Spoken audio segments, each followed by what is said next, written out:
Sorry, the July agenda. I motion to approve the July agenda. Second. All in favor? Aye. All right. Now we can approve the minutes for May. Has everybody had a chance to read them? Yeah. Everyone? Can I have a motion to approve the minutes as noted? I May's motion to minutes. approve the minutes for May, as noted. Second? Second. All in favor? Aye. All right. All right, so we have got some old business to take care of. So we're ready for the old business. Yes, the zone change 2402 did go for the commission and passed, and the conditional use permit 2401 also passed. I believe that was the accessory structure dwelling unit. Mother-in-law quarters? Yes, Okay. and the zone change was for the animal clinic property. Yeah. Veterinary So clinic? he's still continuing to Good. move. Okay, we have new business, we have a continued use, 2402, and then we also, so our first part of business is for the continual, for the cannabis grow, right? Yes. Is any, do we have, let me get my papers here. Yeah. Let me get my right paper here.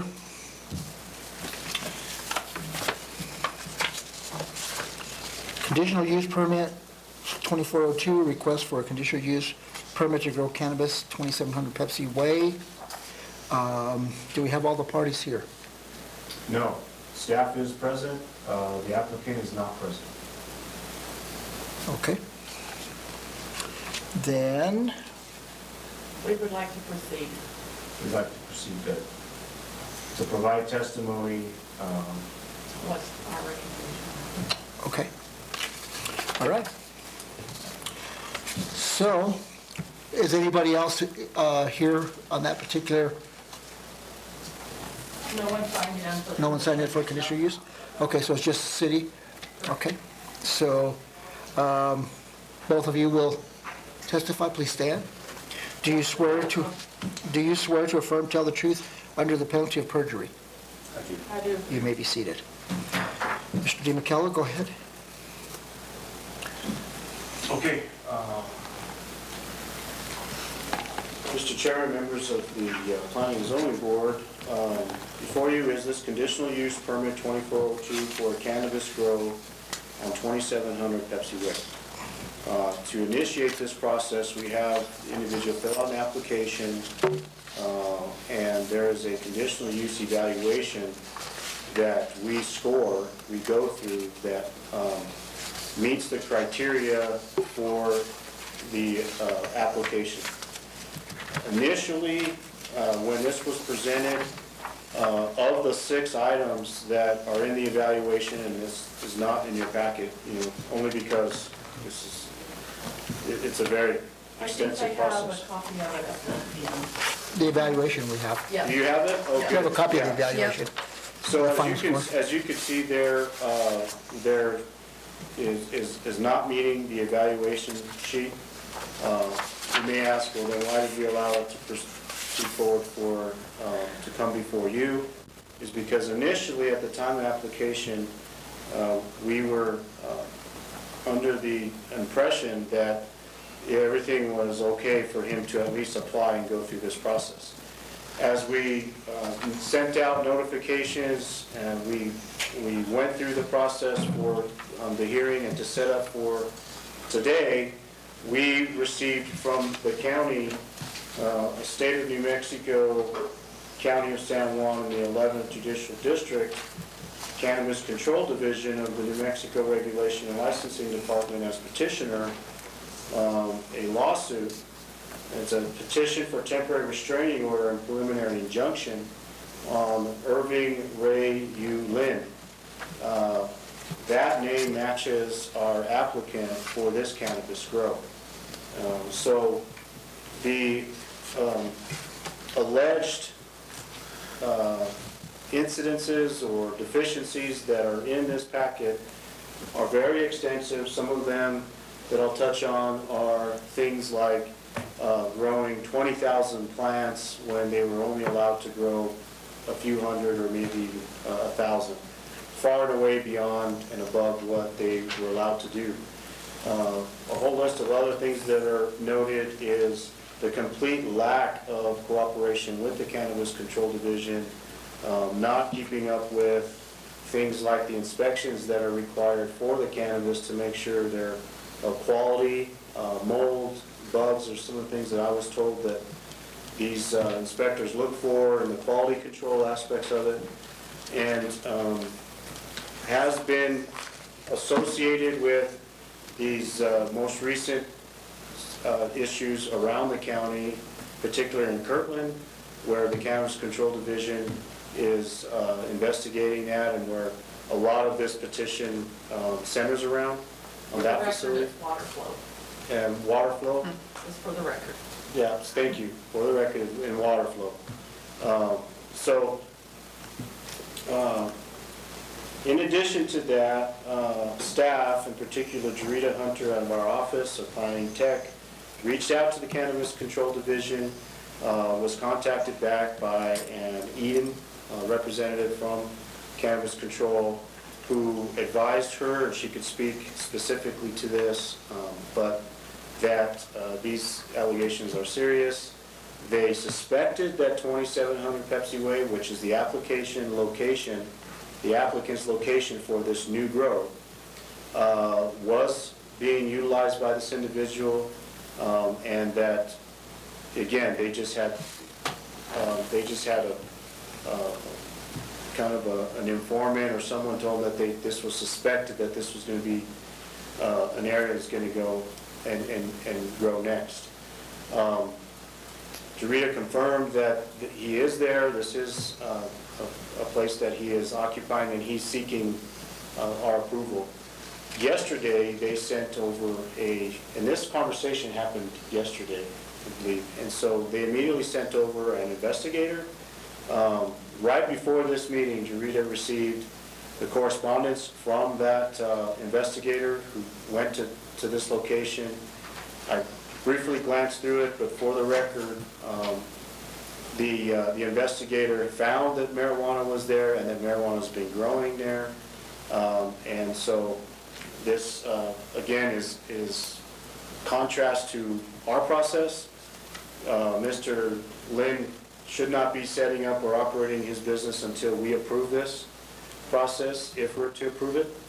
But most importantly, the state statute rules changed this last May that requires the local government to take them through their business licensing process and their regulations in terms of zoning and whatnot to kind of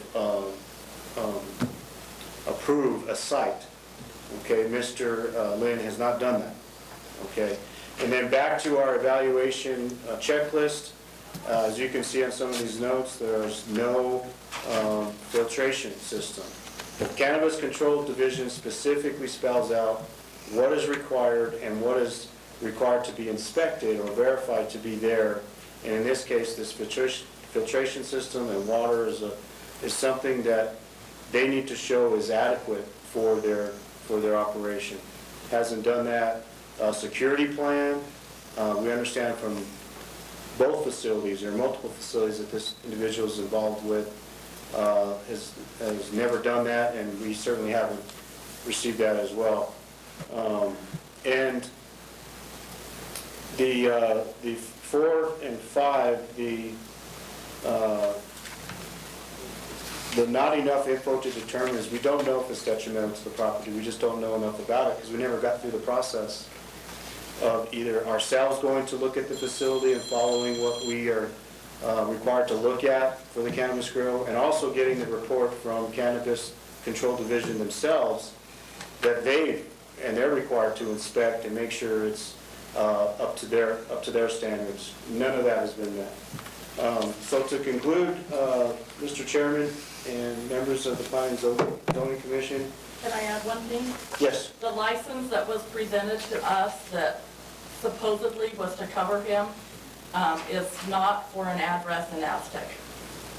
It is for an address with 87421. There is one current license that is not being followed and is being looked at being revoked, but it is not for anywhere in the city of Aztec. right, and that's a good point, because this Cannabis Control Division requires you a separate license for every facility. And this individual was, I believe, attempting to use a license assigned to another facility for this. Again, we don't really know, and that license is under scrutiny as well. So, yeah, so I'll conclude. If there's anything else, just for the record, we did have Dustin, does our community preservation and co-compliance, went out there with Jarita at one time, and they did smell, what appears, I guess, would be marijuana. On a separate occasion, Dustin went out before, we got 2 or 3 times, and this is why we alerted the Cannabis Control Division that there was something going on there. So, if there's nothing else, I'll conclude with this, Mr. Chairman and members of the board.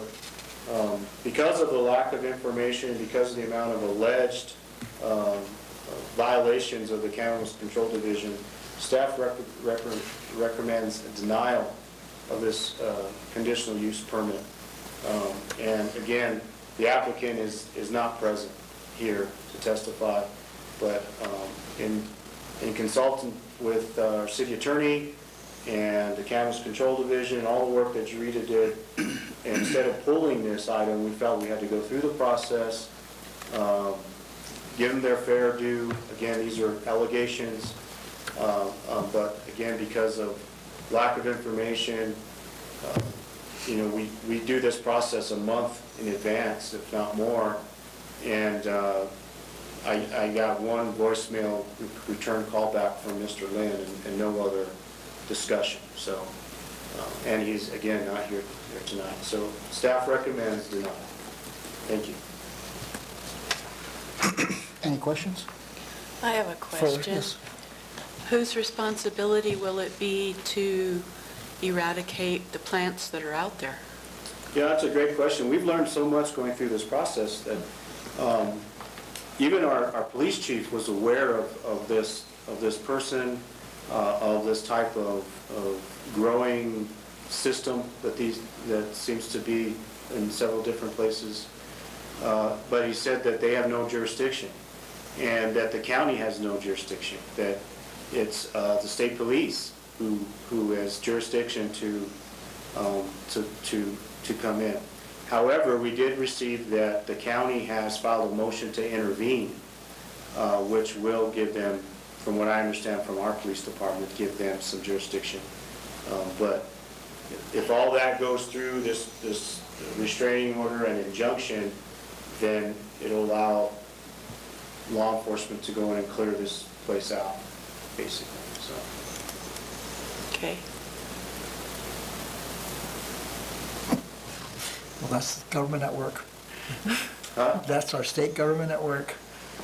That's horrible. I mean, honestly, as far as I'm concerned, that's horrible that the city of Aztec has no jurisdiction over that building and what's happening in that building.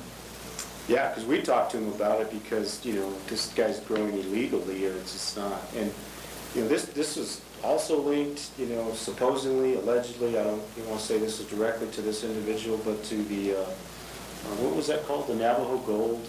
Oh, yes. That was, seized, and it was, so there's some similarities to this that. Is he part of the litigation in Las Tunas, I don't know. Valencia County? I wonder because the attorney is Mark Gugino from Los Angeles, is the attorney on the real estate, but we didn't see any of that there. This restraining order and injunction is specifically named to Mr. Lynn, so. Okay. How long will it take, once we do our part, to take care of this?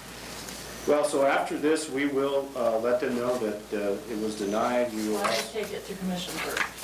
Yeah, that, so that it's, that this recommendation coming from P and Z and the Cannabis Control Division's already working, with this inspector and his report now. So I think there's a lot of moving parts, and as we get through our process and finalize what we do, that'll just add to their, even if we approved it somehow, I think we would be overruled by the Cannabis Control Division or some other higher authority, or, So, how much time will that take? I do not know. It's government. I move we deny it. Yeah, we need a roll call vote, right? I agree. I need a first and a second first, please. Yeah, we need a motion to approve it. Make a motion to deny the conditional use permit 2402. I second that. Then a roll call vote. Aye. Ms. Thomas? I vote no to deny it. Ms. Evers? Deny. Deny. Deny. So all you vote in favor of? We Of do. your recommendation. We vote in favor of the city's recommendation to deny the special conditional use permit. Wow. Now, next on our agenda, let me get my,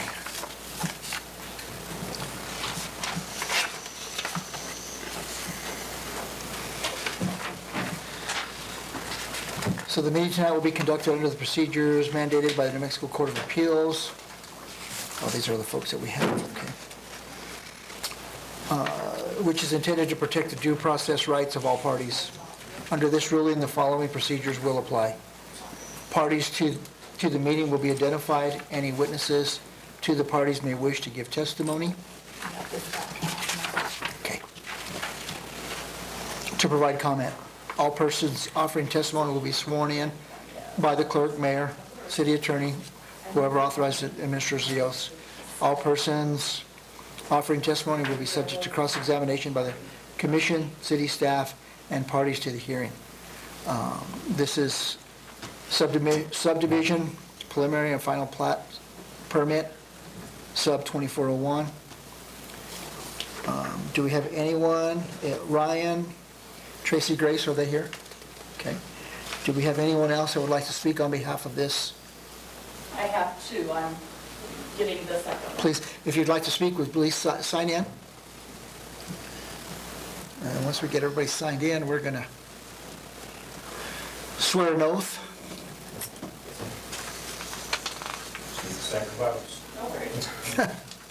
Just need one. One is enough. I have it this, thank you. There you go, there's your. Thank you. Eric Griffin? Ryan Grace? Is it Grace? Correct? Grace. Roseanne Gonzalez? City officials are also. So if you will just raise your right hand. Do you swear to affirm to tell the truth under the penalty of perjury? I do. You may be seated. Go ahead, sir. Mr. Chairman, members of the Planning and Zoning Board, we have before you the subdivision. It's a preliminary and final plat procedure, which is unusual. This is permit number sub 2401. Mr. Ryan and Tracy, but Mr. Ryan Gracie, who's the owner and applicant, is present here today. He is asking to subdivide this property that you see here highlighted. It's roughly 11.6 acres. He's asking to divide it into 3 lots. Four. It was 4 lots. Is it 4? Yeah. Yeah, 4 lots, excuse me. So administratively, in an alternate summary plat procedure, if an individual property owner would like to split their property from 1 into 2, we can handle that in-house and is not subject to the subdivision regulations of the city of Aztec.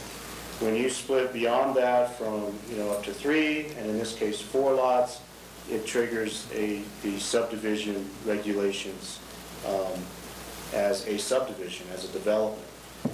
So that's what got us here today for the kind of the concurrent preliminary and final plat. However, also that this is located in the county.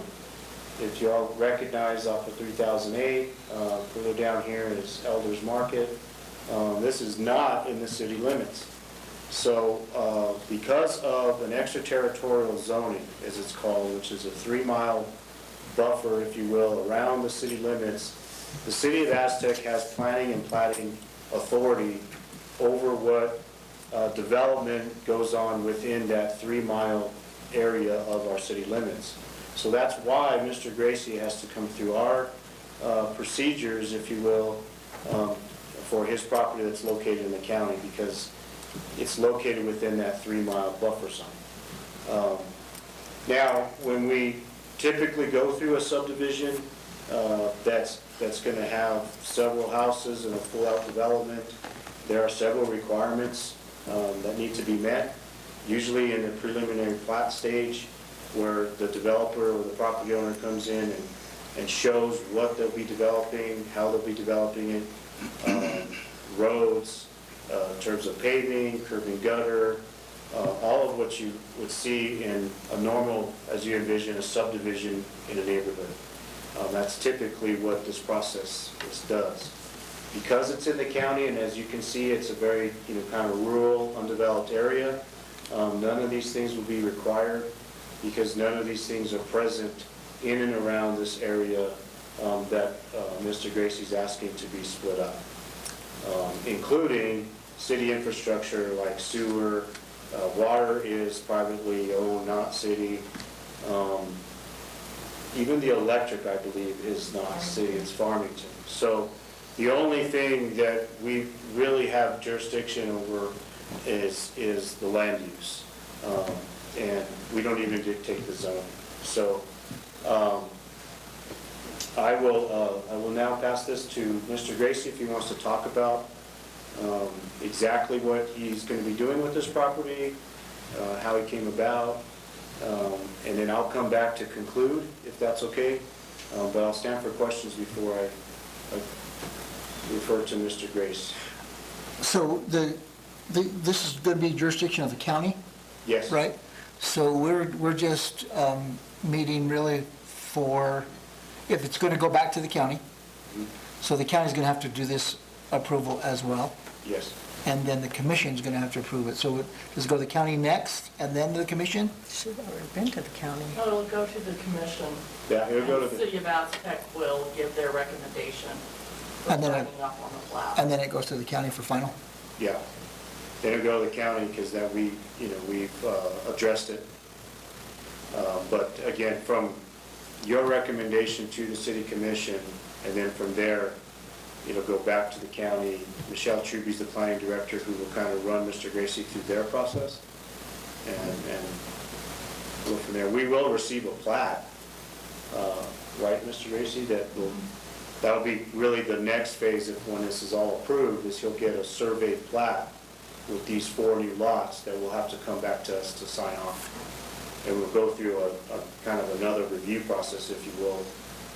Like every plat, we take it through our public works, our electric department, and all those that may be affected by this split or this plat, so. Okay. Thank you. Mr. Reese?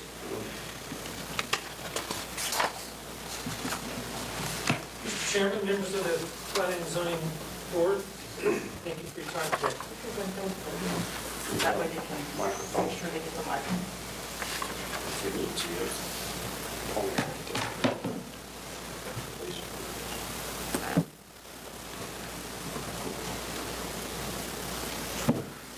what we intend to do is divide this into 4 lots. The lots will be divided from east-west. They will be approximately 2 acres, 2.5, 3 acres, 3.5. Each lot will have approximately 200 feet of frontage on 3008. And on 3008, all utilities are available in the road. So as a developer, I will not be putting any utilities in. There are some protective covenants, briefly stated. It's single-family dwellings, minimum square footage of 1,500 feet. No commercial businesses. There are limitations on livestock as far as numbers per acre. Unfortunately, in our county, we don't have any zoning.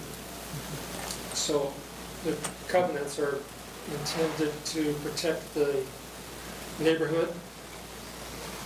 I don't want somebody coming in there raising 1,000 hogs.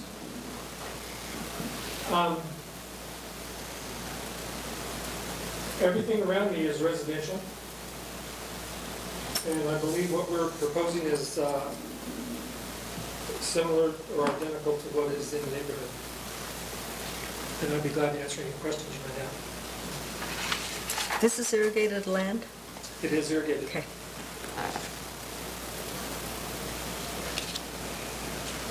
Through the survey process, I learned that we bought 11.64 acres, but we actually only own 11.05 acres. A half an acre got lost somewhere. I think there might have been, when this was surveyed last, way back when, this road may have been just a little dirt road, and we're assuming that that's where that property went. The ditch could have moved, but unlikely that it moved to that extent. Anyway, the only correction I can see is it's 11.05 acres.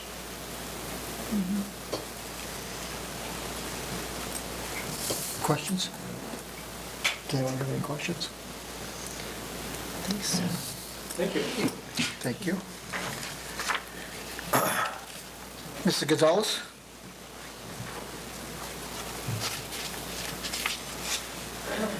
Thank you. I had a whole statement prepared. He answered a few of my questions, but I do have some other. And I understand this is the county. However, we have a real interest in what's going on with this property because we live directly across from the property, Roseanne and Alvin Gonzalez. So our view faces his property. When we built our home out there, we definitely built it for a couple of reasons. One, we wanted to live out in the country. Two, because of that beautiful acreage that was there. We found, we love the acreage, and we love seeing the wildlife out there. We understand growth, that type of thing. But we also want to try to find a way to preserve that area where it looks nice. I heard Mr. Grace say 1,500 square foot single dwelling. However, he did not stipulate if it could be a mobile home or a modular. And we are definitely opposed to having any type of mobile home or modulars out there. Number one, they're brought in on wheels. Let's see, I have some notes here. They may not end up on permanent foundation, and even if they do end up on permanent foundation, sometimes without a garage or without that extra money spent, they become run down. And sometimes too, most of the modulars that I have seen end up being rentals. And we would hate to see rentals out in that property. I drove around Aztec a few days ago looking to see what we have in our area and in regards to modulars, to see if, maybe I'm being a little critical of that. However, most of the modulars I saw, you could tell they were modulars. A lot of them were run down. A lot of them had weeds, abandoned vehicles, and they had skirting around them. Not to say that there's not some nice ones. I found a very nice one on Williams Road with a detached garage. And it, same holds true for site-built homes. There are many site-built homes that are very nice, and there are some that are run down. People don't take care of the properties.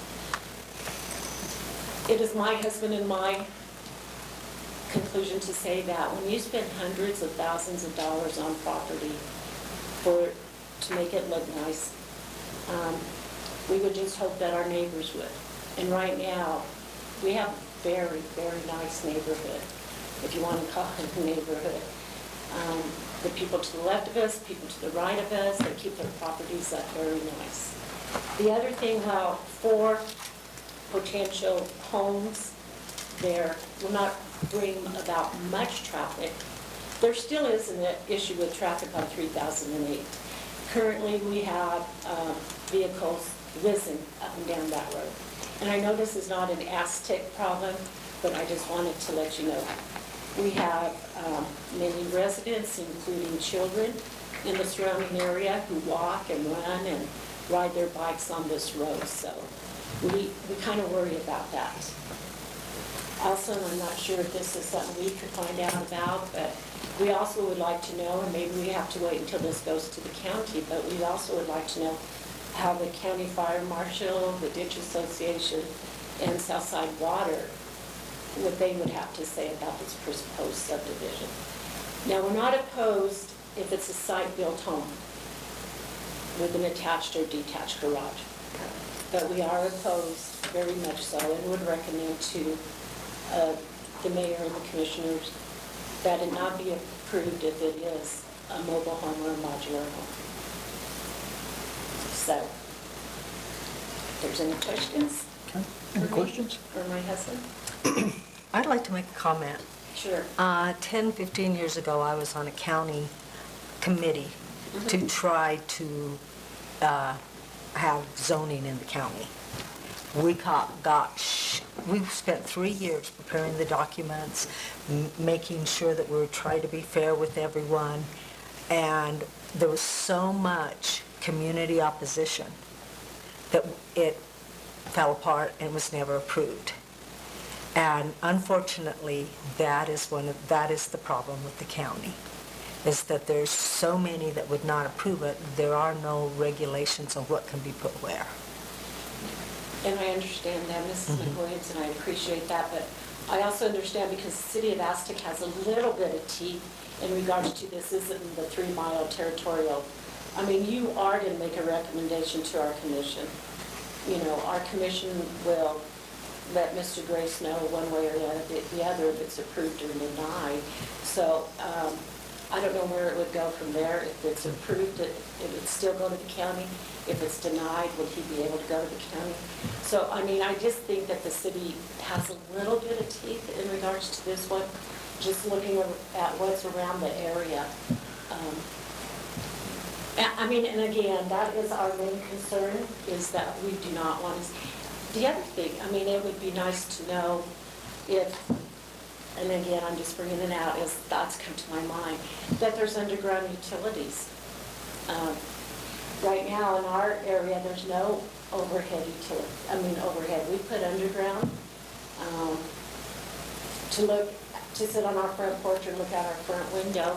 We don't want to see all those wires crossing up, you know, over there with the 4 houses and potential whatever else the person might have over there. But again, for our purpose being here today is we surely would not want to see mobile home or modulars placed out there. And again, if Mr. Grace could address that, because he just said 1,500 square foot dwelling. Thank you. Any other questions or comments from Mrs. Gonzalez? Mr. Grace back up to answer Yeah, those? we'll call him up in a couple. Yeah, come on up and answer those. Can you answer those questions for us, Mrs. Grace? Yeah.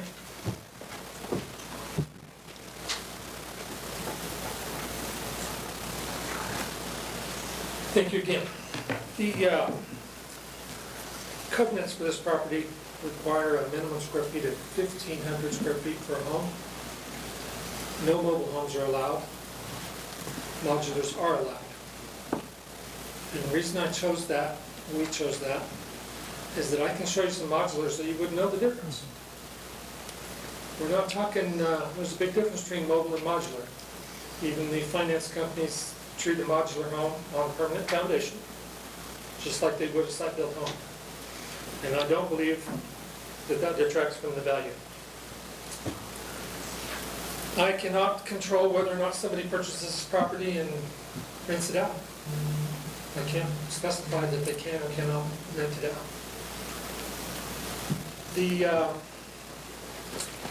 I can't control the traffic. I live on this road. There's a lot of people running real fast up and down this road. The Southside Water Users Association has, through the process with the county, I have to prove that all utilities are available. So the county goes and checks with Southside Water, Farmington Electric, New Mexico Gas Company. And with the declaration that is turned in with that application, it's mileage to the schools, mileage to the fire department. I believe we're less than 3 miles from a firehouse.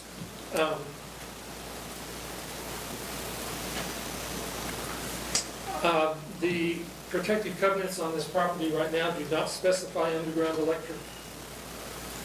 There's an electric line that runs right overhead, right in front of the Gonzalez house. I did not specify underground utilities and don't plan to.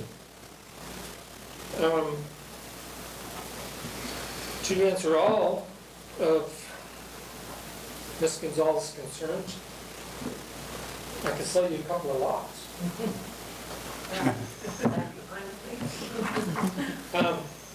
I think also there are no unregistered vehicles.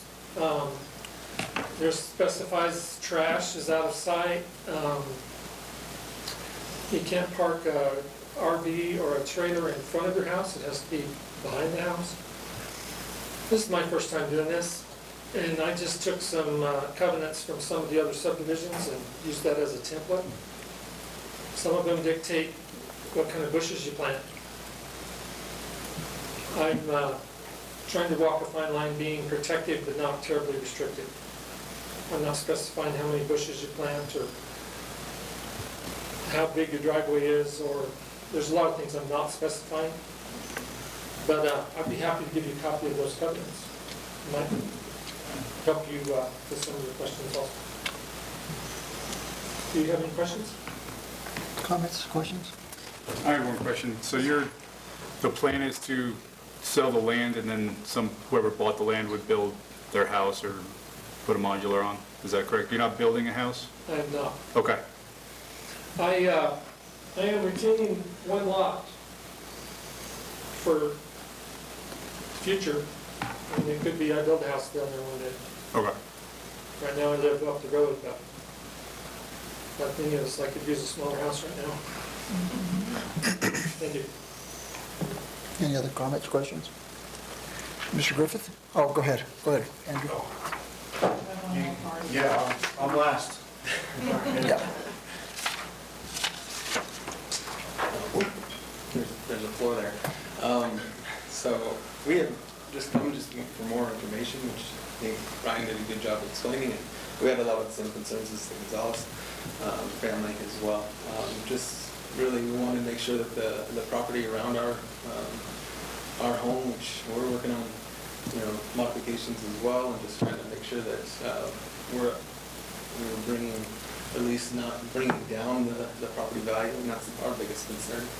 We moved from Washington, which there's not a lot of farmland necessarily, and when there is, it's really, really expensive, and it's sad to see irrigated land get separated out. That would be my concern, but as long as, I can't really dictate what he does with that as well, and we may have also interest in purchasing. We kind of debating that as well. So that's a lot of the reasons why we came here. Traffic is always, we live right in the corner there on 3000 and 2008. And I'll be honest, if we knew that the traffic was that bad on 3000, we wouldn't have moved there. And 3008, and we're the the right corner right there, so we see both traffics terribly. And so that's part of the reason why we're like, we'd like to back away from 2000. We know there's lots of drunk driving and things that happen on from 2000, because we get a lot of the alcohol bottles thrown at our property. So and we see that a lot when people drive. So that's a big concern of ours, but that's really, but a lot of the questions that we had were answered. So I would prefer stick-built homes only, no modular, trailer homes, whatever you want to call them. That's all. Well, yeah, and, go ahead. I said that's all I really. And I don't, honestly, if it is approved, there's probably no way that we could determine or dictate Yeah. those homes, because the county is the final jurisdiction. Right. And even with a covenant of no mobile homes, then you know for sure that you're not going to get a mobile home. But a modular home, the county would approve it. And that's just part of it. So, A lot of this. if you could buy it, if you and the Gonzaleses could buy them out, and then you guys could, then the problem would be solved, and then the lot size the size is big enough that they could make that smaller. So those are also other things that. No, I'm not coming here to oppose anything. These are my thoughts. No, It's part of the learning experience for me. I've never been involved in anything like this either, so. And the covenant, going into it with a covenant, and at least you know where you're starting at.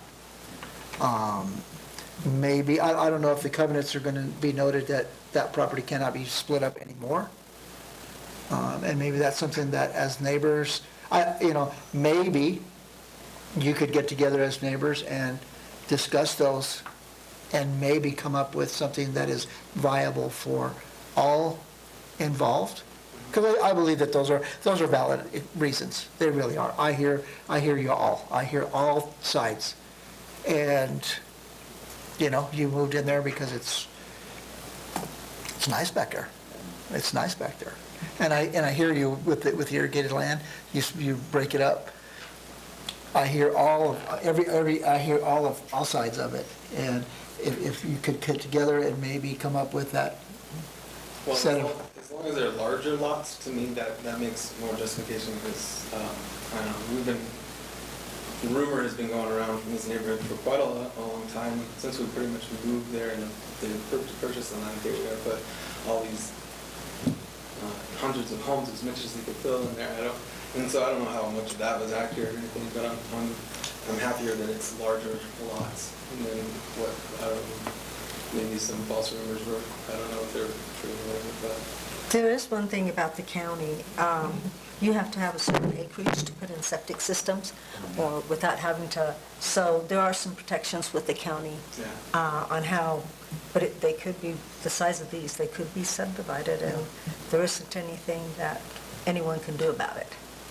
Do you know what the minimum size is for a septic? Is it 3/4 of the? It used to be 3/4. Is it still 3/4? Yeah. Thank you for Thank you. coming. And welcome to this area. Can I ask one more question? Yeah, sure. We're talking about covenants here, and Mr. Gray said that he had pulled some covenants from some that are out there. Well, where's the teeth in a covenant then?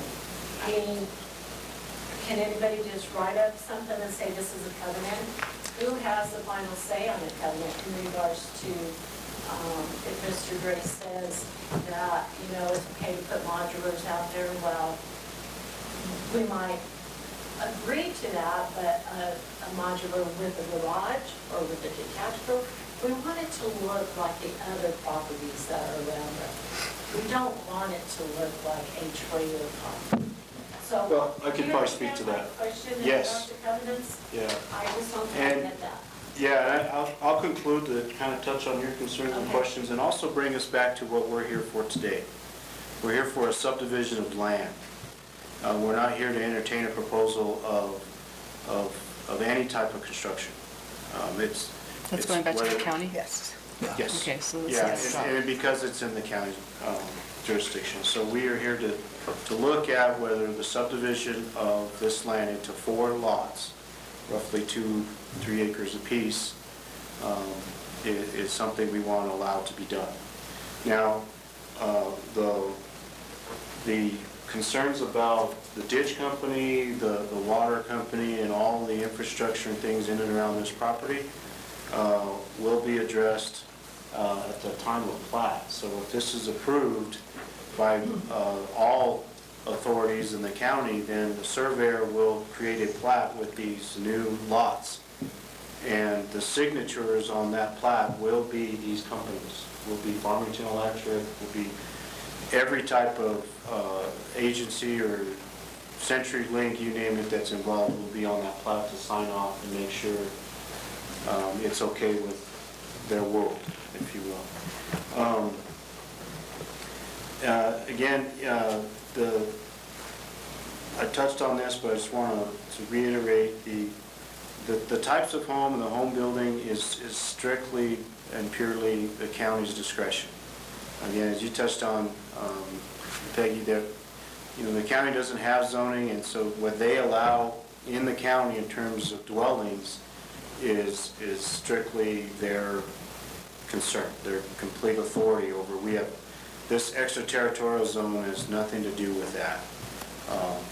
I do think it's a good exercise, and I think that what you stated today, both the Gonzaleses, Mr. Griffith, and Mr. Grace, is a great warm-up to the county process that they're going to go through in practice. But here today, we are to rule on whether the subdivision of this lot into 4 lots is okay. And the application process and everything that we've gone through with Mr. Grace has complied. We don't see any material effect. In fact, Mr. Gracie could propose a 40-unit subdivision. There's enough land there to do that and have much a higher density, like the rumors that you talked about, could very much be done on this property. We'd be going through a different type of procedure if there was that amount of units or that type of true development happening.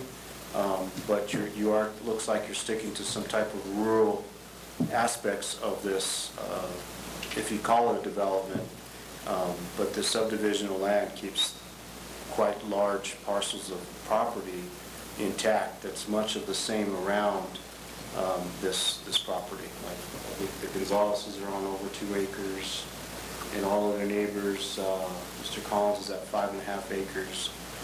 So it's somewhat in line with that surrounding area, what they cut up here. So They would be able to put that many units with septic? no, But is there sewer there? no. Oh, No. So that So- couldn't happen unless they Well, brought sewer in. That'd be a right. big expense, Yeah, if major. yeah, exactly. But they could do it if they, all it takes I is see money what you mean, yeah. and a little engineering. But yeah, just as an example, that's the type of proposal we could have received. Right. And then we would be like, well, in conjunction with the county, we want to see a paved road, we want to see sidewalks, curb and gutter. How are you going to get, water, sewer, those would be much more in depth.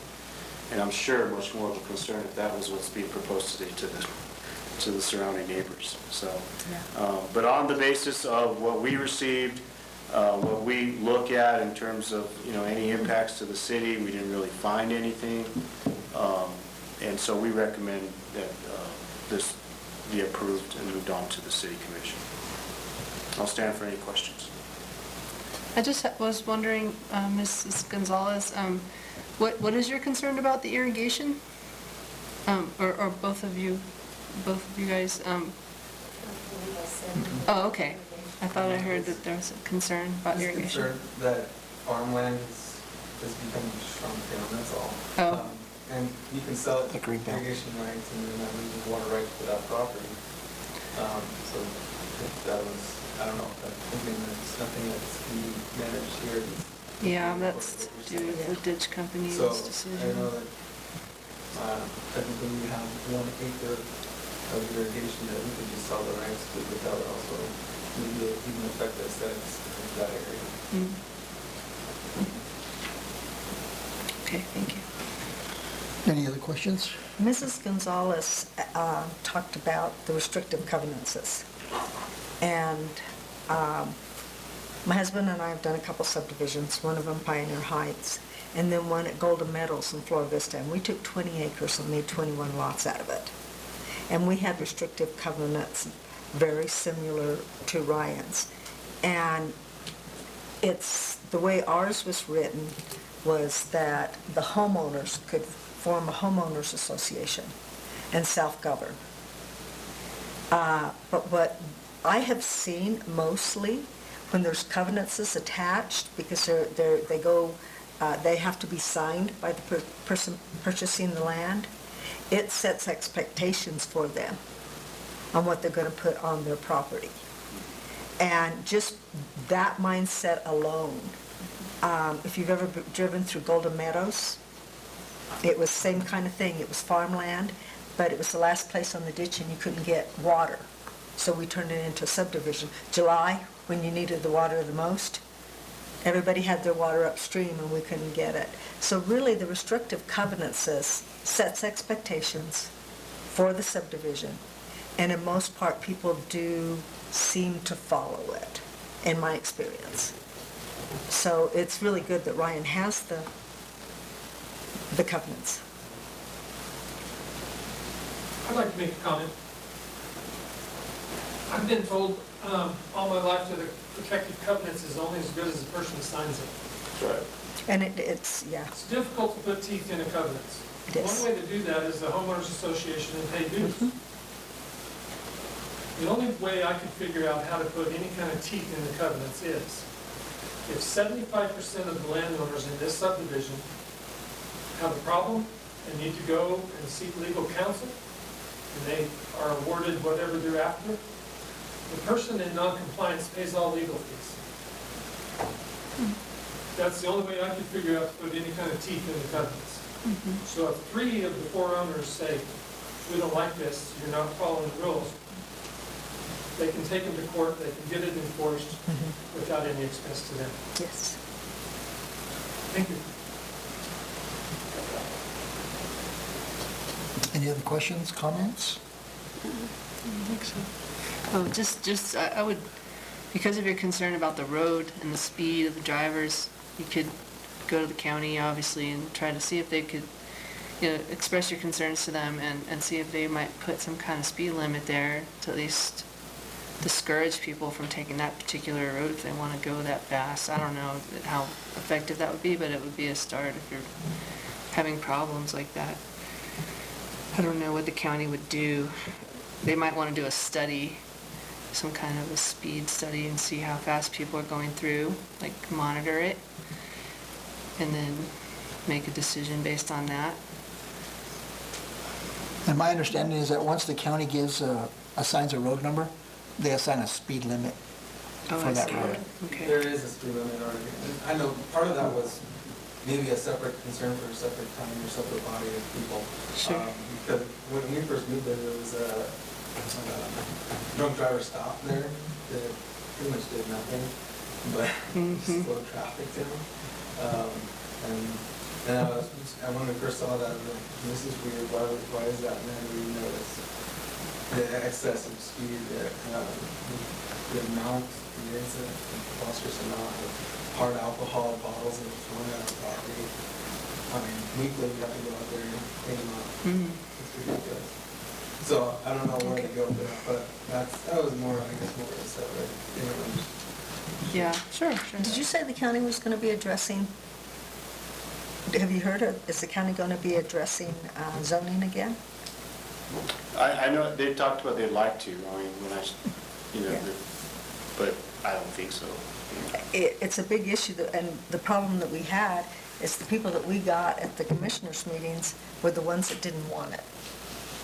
And a lot of times, the ones that want it don't show up for those things, so you don't get a say. So if they do that, show up to the county meeting, Yeah. that'd be great, and support their efforts. Thank everyone, thank you all for coming today. And no other questions? So I think we're ready to, we're going to go ahead and close that part of the hearing. And then we need to talk about it. Any comments from the commission? Any concerns from anyone? No? All right, then I'm going to entertain a motion to vote on this item in front of us. I move to approve the application. Second. Okay? So we'll have a roll call vote.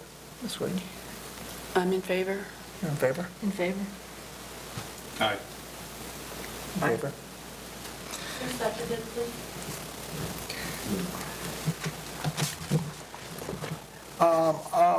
I am in favor with conditions because the county's going to vote on it anyway. So I'm not in favor, but I'm in favor. Because there's really not much that we're going to be able to do until it moves on a little forward, and then, So- Are we notified by the county just like the city notified us? Yes, I think Yes. so. all the property owners will. Yeah. Do they actually have a meeting like this? Michelle Trudy is. Do you have to go through a planning and zoning with the county? I have not heard anything about my involvement with the county other than what I've done, and that's turning them over paperwork. I don't think that there's an opportunity for me to go back and speak to, not that I'm aware of it. I don't think it's a big enough subdivision to require it, because they have different regulations Yeah, for, they have different regulations. so. There is a dividing line with the county of 5 and more. yeah, that's, Even though this is considered a major subdivision. Wow.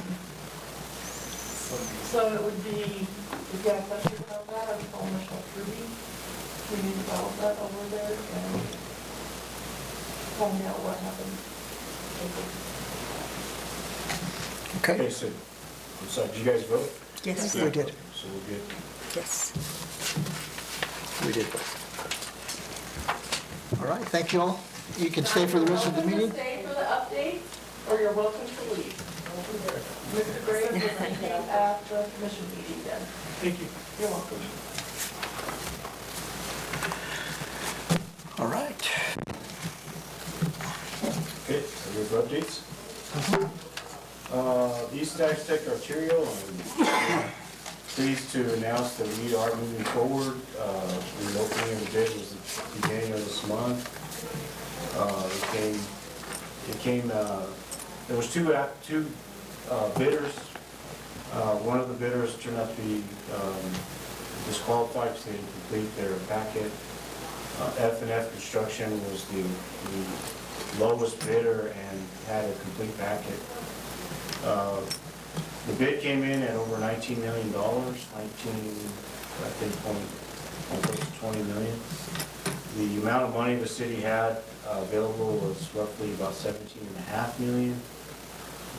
There was a gap of close to $7 million, about $6.8 million, that when you took into account for the GRT that has to be charged, the contingency, which is roughly about $1 million of change orders that might occur, stuff like that. There is a mitigation plan that requires a separate inspection for the landfill, that's $1.1 million. So when all that's added up, in order to let the project to move forward, the city, the total came to over $24 million. So there is, again, over a $6 million gap.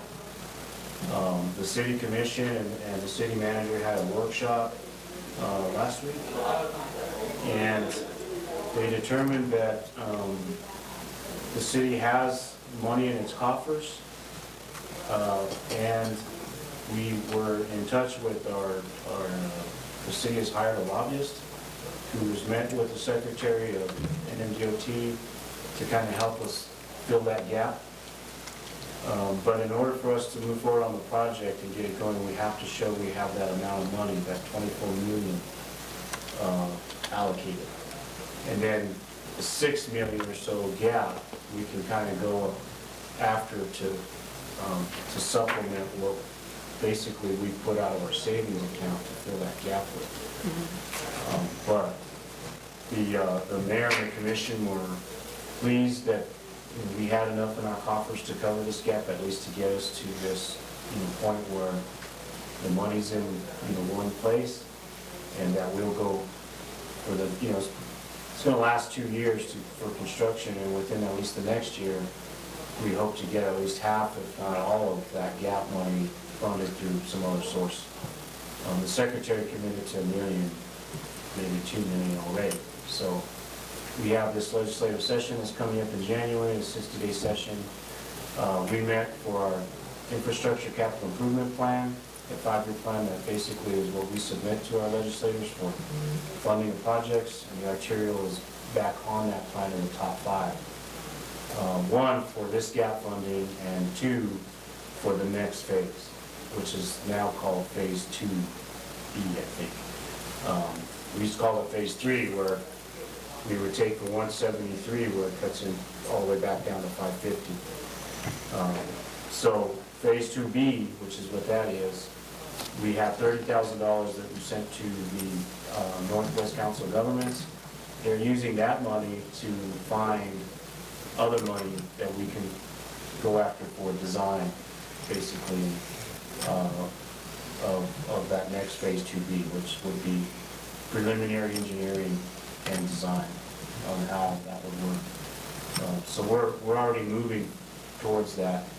So that arterial request for additional monies includes to finish this project and the gap, and then for funding for the next phase. So good news. When the bid came in, we were all a little like, oh gosh, what are we going to do? But the city has been saving. It's been going for 20 years. So we've been saving for a long time to at least have that money there. If we have to use our own coffers and we don't get any supplemental, it's going to be kind of a tough road for next year's budget. But again, we're already getting some, looks like some assistance from, at least from NMDOT, and then our legislators will probably kick in, but it's a go. We hope to award bid to, before the city commission next, not this meeting coming up, but the first meeting in August, the August 13th meeting, should be the award of bid. And then after that, it's just putting together the mobilization of the contractor, the pre-construction conference, and then, we'll start work. Finally get that gold paint out, paint them shovels, and have a big, groundbreaking ceremony, which we are gonna have, by the way. This really is a milestone, after 20 years. And I gotta tell you, some of the discussion was, okay, do we let this go? This is beyond what we budgeted for, and, so there was a little bit of that, but I'm really glad that, they're gonna move forward on it. Most importantly is once the city actually, this is the largest project the city's ever done. And once we've done it, it's just like that apprentice that learns how to do carpentry. Once they've done it, then, it's not only easier to do, but it's easier to hire someone to do that has done it before. And that's really what we'll see with our relationship with DOT, the Federal Highway Administration, and all the other sub-agencies involved to go to the next phase and for some other big projects once we get this under our belt. There's 6 or 8 different funding sources, and so it's going to be a great exercise to go through. I think phase 2B is gonna be 35 to 40 million. It's just, Who on Yeah. staff will be overseeing or working with the engineers and crew out there? Jarek is our staff, project manager, engineer. So he'll be working personally with them? Personally on the field, Jermaine Chappelle is the legal counsel that we've hired specifically for this project, so she'll be overseeing a lot of the project documents and the draws and It's just that some of the DOT requirements. this has been such a long process with so many people involved. It would be nice to see somebody specifically who could say, okay, this is what's going on, this is what's happening, and we could get a regular feedback. DOT's probably gonna make you hire an Project manager. inspector. Yeah. Yeah, so So- Wilson and Company is the engineer that we hired for construction. We've actually engineered this whole thing for the city as Wilson and Company. And they'll stay on through quality control and construction. So, So Randy? Maybe Randy? Randy? Probably Randy? Yeah, I don't know. So there is, I think one of the things that we're discussing is what to do with 370,000 cubic yards of dirt that they're gonna have, because there's literally a mountain, the very first thing that they've gotta take down. So there's some infill around the city that we're discussing where that dirt can go. A lot of times the contractor just wants to make another mountain out of it, and then they seed it with all that. It's like 9,000 30-yard trucks if you're to haul every bit of that. They can bring some to Pioneer Heights. So, We need a little more. Is it Yeah. topsoil or just dirt? it's gonna be top and bottom, so, 'cause it's gonna take the whole mountain that's basically right in front of it to continue. Depends on forward. which truck you get. So, and, there'll be some, but we're looking to fill on Blanco, where Blanco would extend to Tiger Pond and to kind of come out at 173, or the old Spanish Trail Road. So we looked at that as being probably the first alternative, because these guys don't want to go to different stops. If they're gonna haul it, they want it one place close by, and that's it. And That Blanco might help would- with some of the flooding and stuff there, if they can build up the road a little bit. Yeah, and I didn't know this, but I guess Blanco Road can't be graded anymore It can't? because it's so shallow.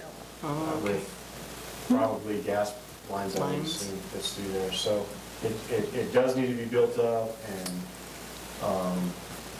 the property owner of that area where Blanco goes through has had some preliminary engineering on it that shows that Blanco would need to be built up anyway. And so that's kind of the, Yeah, what, maybe it can be North Main is repurposed another right there. area, what's that?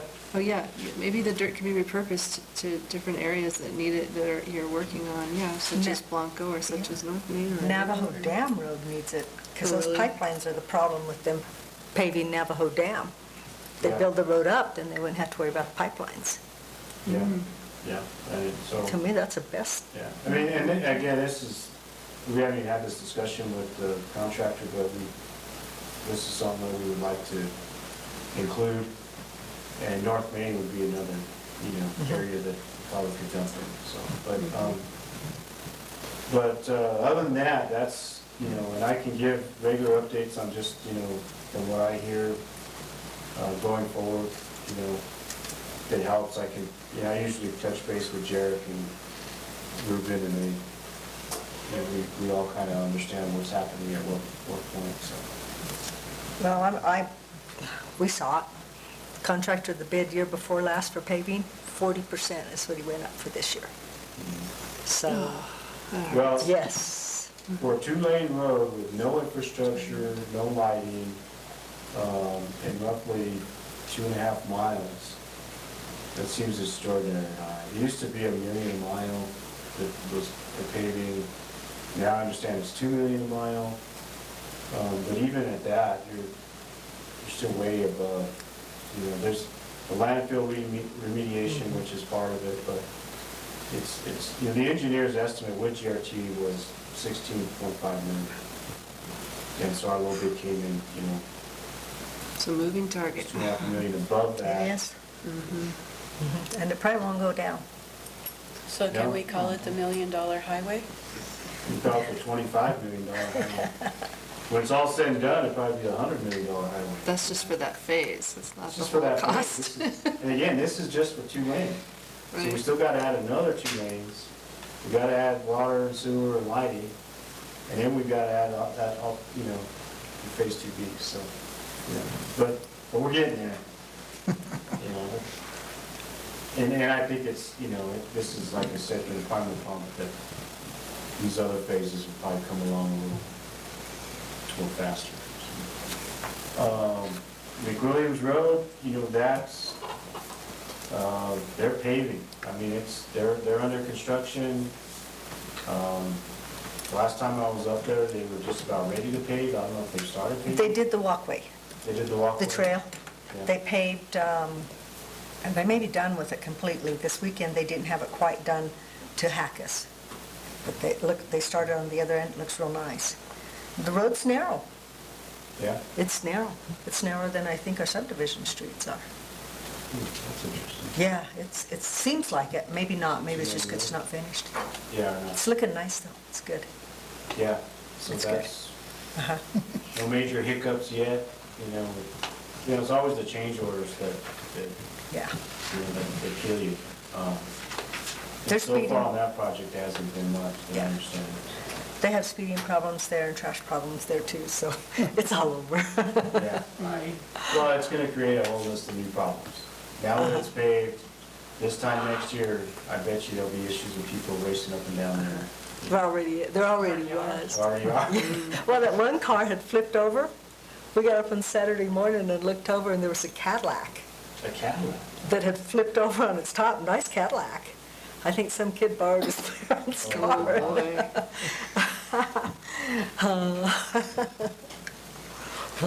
We didn't hear it. Those townhouses are pretty quiet.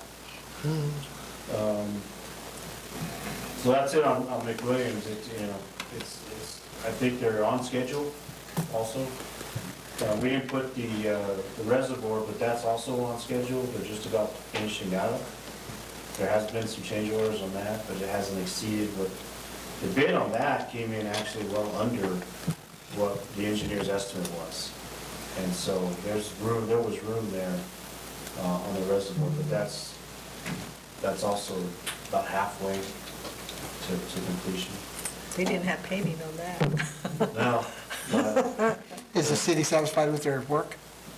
pretty satisfied. You know, what was, the sidecar that came in on the contract never had done a pond. But they're doing, you know, so far everything's checked out. They've been doing pretty good work. They've even found some things that was a change order that but had to be done. I think they're putting a liner in now and they'll be concreting it in the next couple of weeks, so. Which, you know, it's a $2 million pond. So, but yeah, it's, so far that's been moving along, so. The subdivision updates, so Pioneer Heights, we're at the point, we've got as-bills received, we've got a punch list of items from our Public Works Department that they're working through. We've allowed and is soon to be started a spec home that's going up. So that, we're glad to be at this point. I think we're still lock and step on, you know, getting that going. I'm glad a spec home's being built. So that's our your office. Jenkins Ranch, there's really not much more to report, except that we are internally starting to look at how we're going to set up a preliminary plat procedure where it'll be just preliminary plat. Where we're going to entertain what Mr. Chiaro, the new owner, is going to want to do with the properties that are to be developed north of the ditch, if you guys are familiar with Jenkins Ranch. He's at final plat with the property south of the ditch that are adjacent to that Crystal River Road, but he still needs to start the road work improvements and curb and gutter. And we'll try to nail him down for that. So we have a preliminary meeting set with him in August. Really no specific date's been met.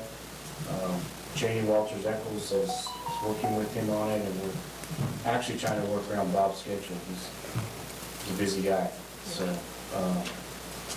And then what I've started to coin and call our Bel Air of Aztec, which is Ancient Trails subdivision. Again, if you guys haven't been up there, I encourage you to go check it out. We got this will be the 4th house to be built, probably the last year and a half, 2 years. It just came in the last couple of weeks that they're breaking ground on. Probably got the best view lot. This is a 3,800 square foot plus house. That will probably match the other $1 million plus houses that have been built up there. And so on 3.2 acres or something. So, and the lots up there have all just about been sold. I think only some of the lots that don't have a very good view are left. Which development is that? Ancient Trails. Ancient Trails, okay. So I haven't been engaged with the developer on that. I've talked to Ms. Current, who's the owner, briefly when I first started back in September. But what we'd like to do is get her back at the table and see how they would like to either finish out that subdivision or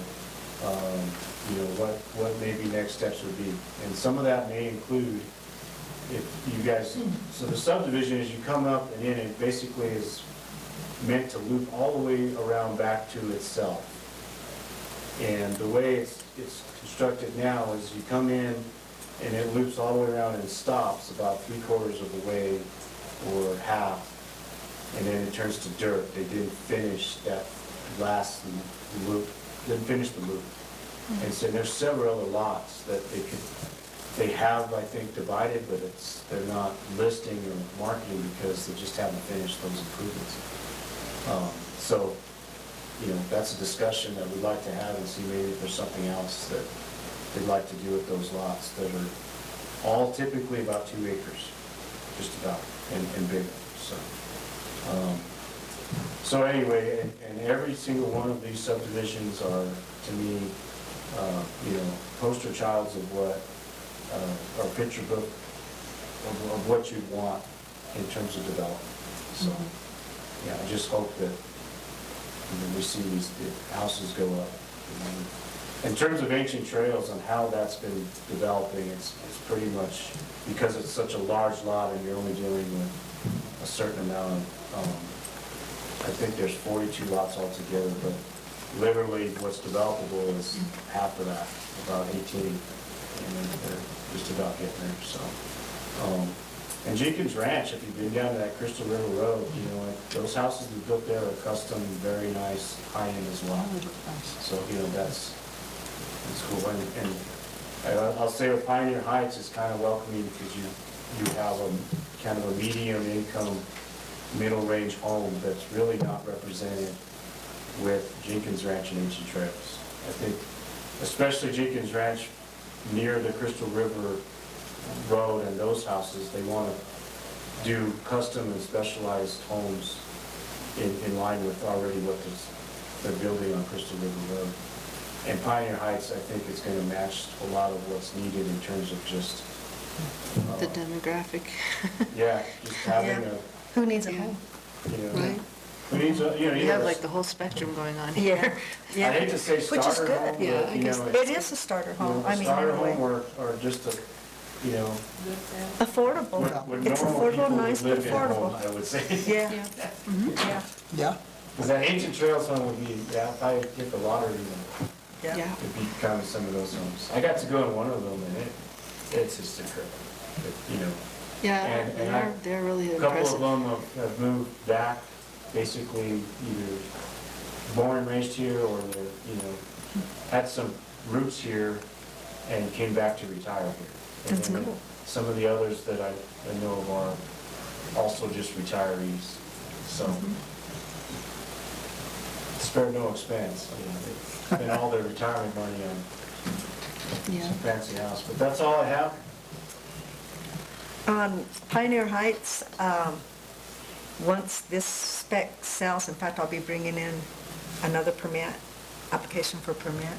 We've got Harold drawing up another house for the next one, and our plan is when the one we're building sells, we'll start another one. And we're seriously thinking about going ahead and pouring the concrete before winter on the second one regardless. So we want to just keep, and after we do 3, then if we don't, if the guy that's looking at building, wanting 4 duplexes, doesn't go through with it, then we're going to move over and build a duplex to start showcasing that. Yeah, So- we need to talk about that. We gotta, finish up the dedication and the punch list of Yes. items and we'll Yeah. be ready to go. So Yeah. that's good. I mean, you always fear building that spec home and then, not moving, but I think that's the turning point. Don't forget sidewalks, because Oh, that's part of that's one commissioner's the contractor's baby problem. for me is, yeah, Andrew, are they gonna pour sidewalks? Yes, sir. Absolutely, absolutely. All right. Any items from the floor? I don't know, have you talked to anybody about the dormitory? Up by the Cougar? No. This is my second call from the engineering company that is working on that. He called a couple of years ago and said that they are going to be adding on, remodeling and adding on to the dormitories. And they were wanting to buy the piece of property that's owned by Bryant behind us and next to, and they wanted to put in housing for their employees there. And they were looking at single family and like duplexes or something. That is land that we don't do permits for. That's BIA, right? Well, what they're talking about, Bryant's is fee land right next to the BIA. Yeah, but if they purchase it and they change it to BIA. Oh, you're right, it would be owned by the We are BIA. not, we have no jurisdiction. That's a and good point. We cannot require anything of them. That's a good point. I mean, it'd be great if they built it, though. Uh-huh. And they were talking about working with the city. That's the city, I don't know if it was a park, he didn't say that much detail. But he saw our Well, sign. They would need to come to us basically only on, to make sure that we have adequate water for them, sewer, depending on how big that is. Electrical, calculus, those things are still on the development side, we probably would look at. Yeah, I think he said, They'd still need a building permit Yeah. from the county, so. what did he tell me, was it 6.1 million? They've already got the funding. For the Because I state, had an issue Oh, with that. that's right. Everyone's got lots of I money. had to go through. Oh, yeah, Spending it like crazy. and, yeah, they've got the money, it's been funded. Oh, great. They just got the money. And Maria's correct me, and she's right, the permitting would go through the state for their inspections. Just like San Juan County technically doesn't have to go through us, but they do come through us just as a Out of courtesy, yes. Their actual permitting is through the state. Yeah. Okay, So the state construction industries would be doing their permitting inspections and stuff Okay. like that. So Okay. it may not come, I would think, only, whoever's For developing the it, want to know. infrastructure, they should. Yeah, what the infrastructure's like, so, I would think we would be involved, I told them we'd sell them a section that we've got finished. yeah.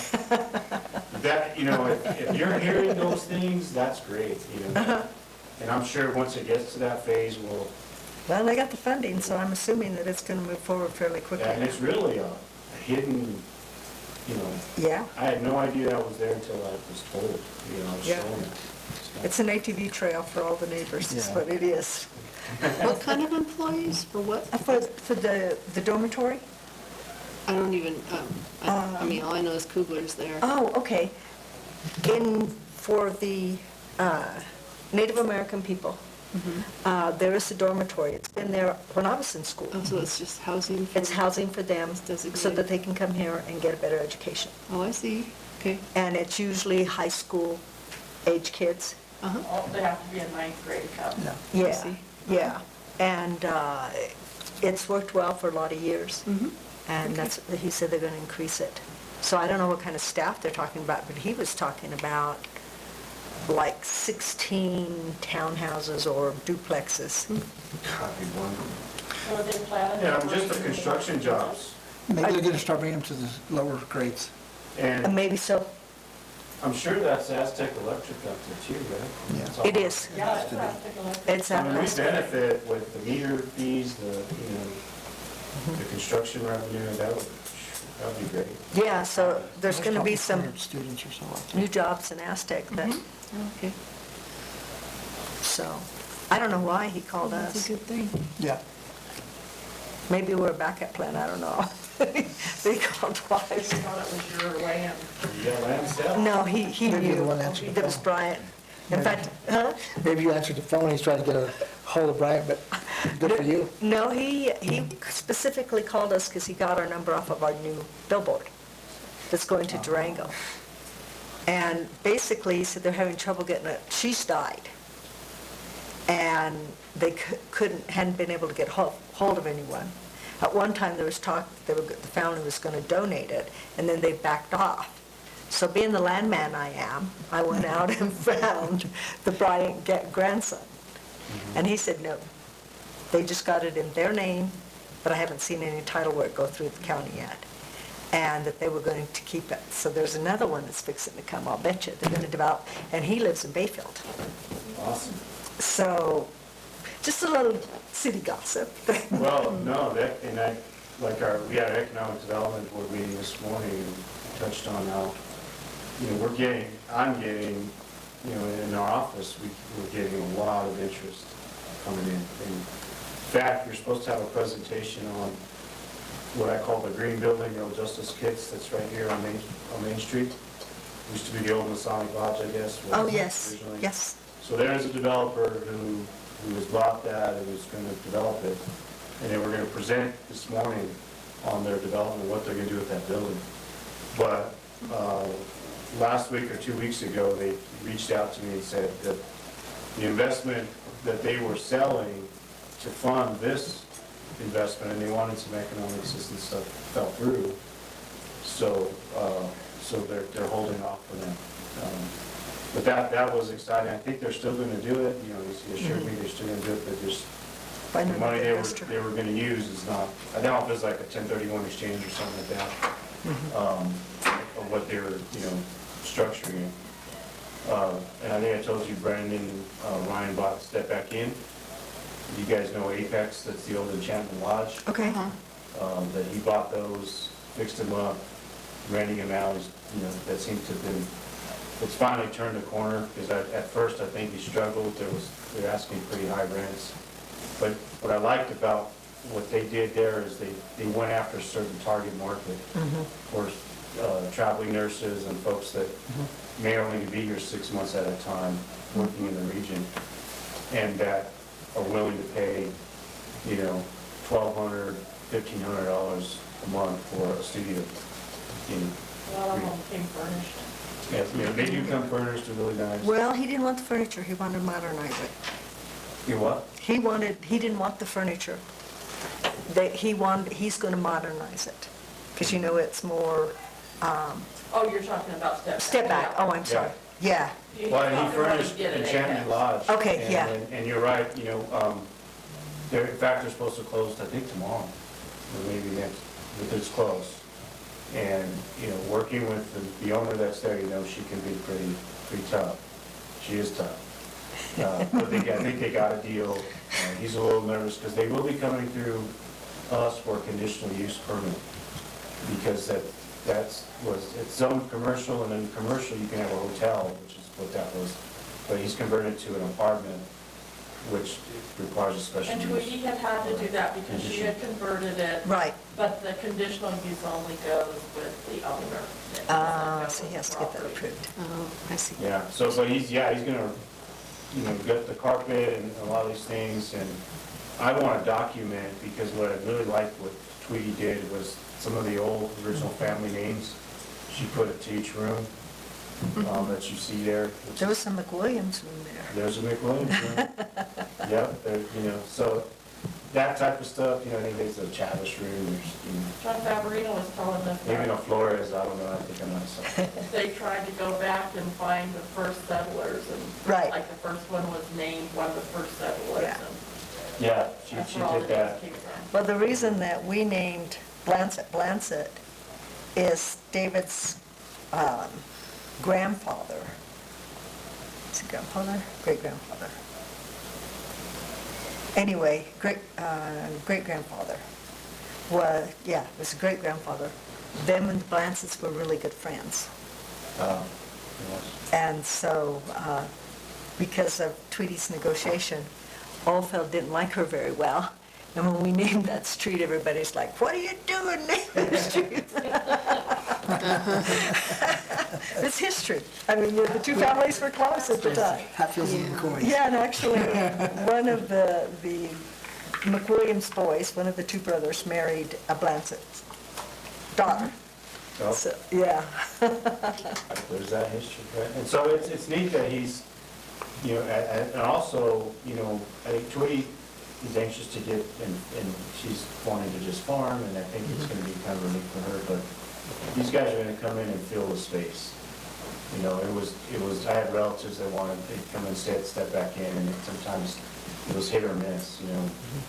Tweety just kind of worked when, you know, she worked and ran into who she wanted to rent, so I think these guys are really gonna bring in and fill the Yeah, space. the Apex is doing well, so that's good. Yeah. And it's They bring that professional. same formula there. Yeah.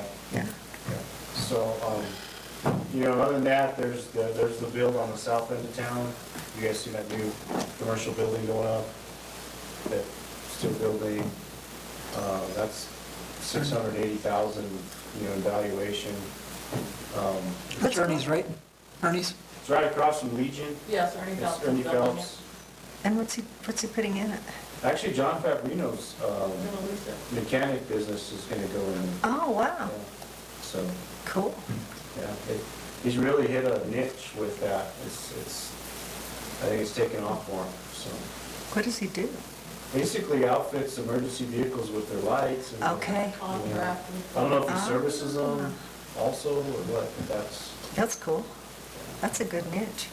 yeah, Contract for the ambulances, is what he said this morning. yeah, San Juan Yeah. County ambulance, I think he's got the contract all over or something like that. It was a really neat niche because Albuquerque and I think Denver were the only two places for law enforcement or emergency services to take their vehicles to get outfitted with, so you know, all the Yeah. Everything they Bells need. and whistles. comms that you need and, you know, that they go in to those, especially ambulances. So, so he picked it up here and now he's got Durango's PD, I think, San Juan County's. So the thing I'm pushing for him, that I think would help him so much is to get on what they call state contract. And you get on the state contract, the cities can directly, right now, the city of Aztecs PD units you can't service him because he's not on state contract, for example. You know, these other entities are choosing to go outside of that, but that will only help you, so. But that's what's going in there. Very cool. Yeah, so, again, a lot of activity, you know, we're hopefully to see they continue. Looks like it's gonna continue. Well, you guys are doing the right things. Yeah. Sounds I'm good. glad to say that, and you've been a good addition to the, 1 year last week. Wow, just 1 year. Last week. Not just, it's just like. No, it seems like a long time. I know what you mean. Well, that doesn't seem very long. and I was kind of cleaning out my book, the last couple of days. I was looking, you know what, this group here, we've done a lot of stuff in the last 2 years. Yeah. We have done a lot of stuff. Have we been on it 2 years? It's been 2 years. Wow. Wow. In October will be 2 years, but we've actually got a lot of stuff done. I was kind of like, wow. Yeah. But Well, I tell you, you guys are, you know, really, they're really proud of this board, and I think they're seeing it's working, and I think, you know, for us, it's working, you know, it's kind of controversial to bring this board back, and just in this last year alone that I've been here, more than justified that this was the right thing for the city to do. I know the mayor's happy. He hates the quasi judicial hearing. That, with a passion. So, There is one thing that I'd like to talk about, the Ryan's application. Boy, it's a fine line when they start asking government to get involved in what people can do on their own private property. That's, you know, That's why I voted in yeah, favor, because, yeah, that nobody else, when you just buy a piece of property, you have absolutely no control. You have No none. one else does. you have none. But hopefully, since they all live And there, you shouldn't. hopefully they Exactly. all have And you shouldn't. motivation. When you buy something, you buy it. It's yours. Well, as it is, Don't really you have want to go anybody through telling this you. process, just to split this land. And that's why I mentioned, we could have put in a 40-unit subdivision. It's true. It'll fit. Yeah, and it came out be to like the a foreign foreign buyer. And they can't put buyer. mobile homes in. Does And something. They can. Yeah, they can. They can put whatever they want to. Yeah, they can live in one of those mother-in-law quarters if they want to. If you want control, you have to buy in a homeowners association type situation where you have some control and you like what their rules are. And then if you want all the headache. Yeah. Because once you get in that, then Yeah. you open up another can of worms. Yeah, yeah, Yeah. yeah. Yeah, that's we were really so sad when the county said, we don't have any support for this project when we were trying to, I mean, they spent a lot of money and we all spent a lot of time. The maps, everything were done. And it was, I couldn't imagine. That's frustrating. and it was like mobs of people who were like, Oh, yeah. okay. Yeah, Well, and then a lot of it's perception, you know, like you said, the government's gonna come down and tell me, you know, What to tell me do? this, and now I can, that's pretty much what it Yeah, was. that's what it is, huh? Exactly what it And was. you got a big piece of property like that, you're gonna do what you want. You're gonna do it, well, that's his retirement, We'd part of like his to be able to retirement. do I that. mean, you know, why would he not? you know, it is a nice piece, you'd like to see it farmland, but, you know, like you said, Only farmers want to see it farmland, yeah, honestly. that's right. I mean, Well- and there's a generation of people that they could care less about Yeah. farming. Well, and we're so limited on fee land because of the BLM property around us. Yeah, That really, there's not a lot of land that, unless BLM, right. City of Aztec might want to pursue some of that BLM that's, Well, and we were in a meeting with the BLM rep yesterday, Jeff and I, and you know, they've been very generous with us, with going east. So, you know, the Tiger Ponds and all that, you know, there's 522 acres BLM gave to the city with the cash that has to be used for recreation. Yeah. Type of stuff. yeah. And motocross is another example. They've been very good about that. And we're hoping to get some land from the state that we can promote for manufacturing or some type of, you know, development that's right off of the new arterial too. Because the state owns most of that property along that arterial. And some family named Chaffee too. So I've seen that name around for a long time. It pops up everywhere, They huh? have they own a few acres here and there. But that BLM and the state-owned property, and I've done this in the past, where, you know, they'll allow us to promote that property or even get a pad ready for economic development, and they'll just donate it to. They do. So, you know, as an incentive to a widget manufacturer or something, will come in, which is really what I'm hurting for is properties like that. You know. I'm in touch with these, you know, these groups that are looking for companies to come to New Mexico and here. And I get these solicitations all the time. They either want rail or they want, you know, more importantly, they want 20-acre sites ready to go. And we don't have any that I can point to, so I think that'll help us. Oh, really? 20-acre sites? Yeah, 10 to 20-acre sites for, you know, like Amazon that's came in. Yeah. Las Lunas is a great example. If you talk about a manufacturer, you know, industrial 2.0 boom. You know, they got the Walmart distribution center there that services all the Walmarts in this region. Facebook, which is almost 2 million square feet of just servers. You know, in it.